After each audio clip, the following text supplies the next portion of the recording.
जय माता दी, हर हर महादेव। गया जी पे श्राद्ध करने से पितरों को इतना तर्पण मिलता है कि पितर भव सागर से मुक्त हो जाते हैं। किसी भी प्रकार से मृत्यु क्यों ना हुई हो, अगर आपने गया जी में अपने पितरों का श्राद्ध कर दिया है तो उन्हें ऐसे भी मृत्यु क्यों ना हुई हो, पितर भव सागर से तर जाते हैं और वह गदाधार विष्णु भगवान से आशीर्वाद लेकर उनके अनुग्रह से परम गति को प्राप्त हो जाते हैं। गया जी में पिंड दान करने का इतना बड़ा प्रभाव है।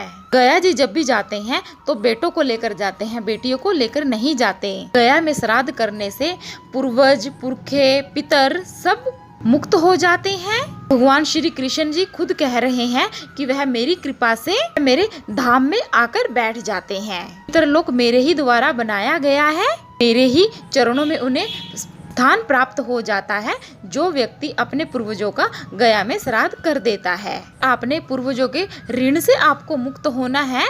नारायण जी कहते हैं, हे गरुण, मनुष्य को एक बार श्री गया जी की यात्रा जरूर करनी चाहिए। अगर आप एक बार गया जी में जाकर श्राद्ध कर देते हैं और गया जी में जाकर एक बार गया जी का दर्शन कर लेते हैं तो आपके परिवार में कोई भी अगर ऐसा व्यक्ति पैदा हुआ है जो शराब मंदिरा पीता है, कभी मंदिर में नहीं गया, कभी पूजा पाठ नहीं की, तो उसको भी आप ऋण मुक्त से, पितरों के ऋण मुक्त से मुक्ति दिला देते हैं। कुल का एक सदस्य भी गया जी में जाकर श्राद्ध कर आता है, गया जी में जाकर दर्शन कराता है। गया जी में तुलसी की मंजरी से विष्णु भगवान जी का पूजन करने से भगवान जी के पद पर जब जाएं तो तुलसी जी लेकर जरूर आ जाएं। वहाँ पर तुलसी चढ़ाने की बहुत बड़ी महिमा है, मान्यता है। तुलसी के पत्तों के साथ साथ तुलसी की मंजरी भी होनी चाहिए। तुलसी जी साथ में रखकर पिंड दान करते हैं तो इससे भी आपके पितरों को बहुत शांति मिलती है। तो एक पीढ़ियों का तारण हो जाता है जो तुलसी की मंजरी को अपने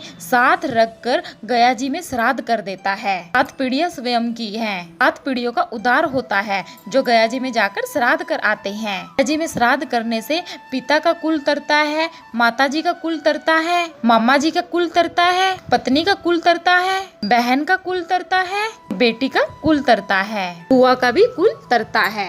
कुलों को गया जी में श्राद्ध करने से तार्पण मिल जाता है। इनको गया जी में जाने का एक बार मौका मिल जाए तो वह वहां पर जाकर श्राद्ध जरूर करें। अपने जीवन में एक बार जाकर श्री गया जी की यात्रा जरूर कीजिए। अपने घर की दरिद्रता को दूर करने के लिए, अपने पितरों को प्रसन्न करने के लिए आपको श्राद्ध पक्ष में 2 ये महा उपाय भी और जरूर करने चाहिए। ये बहुत ही सरल उपाय है, इस उपाय को आप अपने घर से ही कर सकते हैं। तो आप जब भी पितरों को खाना खिलाते हैं, यानी कि पितरों का जब आप खाना निकालेंगे, ब्राह्मण को खिलाएंगे, तो आपको एक तो बंद गोभी और एक कुमड़ा की सब्जी, ये 2 सब्जियां बिल्कुल भी नहीं बनानी है। कुमड़ा का पेड़ा भी शामिल नहीं करना है। 2 सब्जियां वह हैं जिन्हें आप ब्राह्मण भोजन में बिल्कुल भी ना खिलाएं। को ब्राह्मण भोजन में सबसे पहले तो खीर बनानी है। खीर को हमें जरूर शामिल करना है।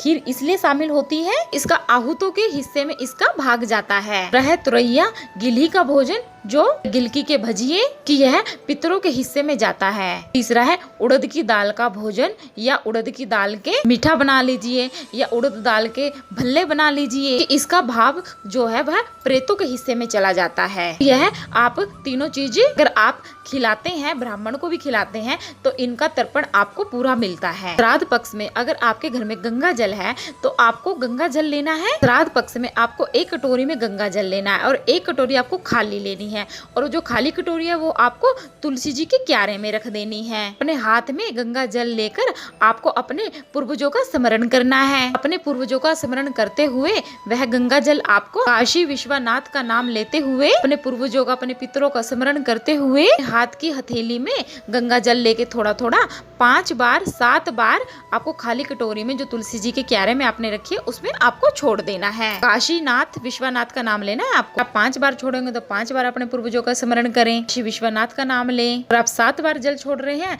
तो आप 7 बार अपने पूर्वजों का नाम लें और स्मरण करें। आपको अपने पूर्वजों का नाम याद नहीं है तो आप अपना जैसे गोत्र का नाम लेके हमारे गोत्र के पूर्वज का स्मरण करते हुए, काशी विश्वनाथ का नाम लेते हुए, स्मरण करते हुए जी के क्यारे में आप इस उपाय को कर सकते हैं। अब ये श्राद्ध पक्ष में कर देते हैं तो आपके पितरों को पिंडदान तर्पण की भी जरूरत नहीं होती है, वह ऐसे ही मोक्ष को प्राप्त हो जाते हैं। करना यह उपाय श्राद्ध पक्ष में ही है। विशेष उपाय या तो आप पूरे 16 के 16 दिन श्राद्ध पक्ष में कर सकते हैं, या जिस दिन आपके पूर्वजों की श्राद्ध पक्ष की तिथि है वह ये उपाय तब भी कर सकते हैं। इस उपाय को आप अमावस्या वाले दिन भी कर सकते हैं। यह मौका बिल्कुल भी ना छोड़े, यह बहुत ही विशेष उपाय है। उपाय को आप आज ही से शुरू कर देते हैं। तो आशा करती हूँ आपको वीडियो पसंद आया होगा। वीडियो पसंद आए तो वीडियो को लाइक करें, चैनल को सब्सक्राइब करें, वीडियो को आगे से आगे शेयर करें।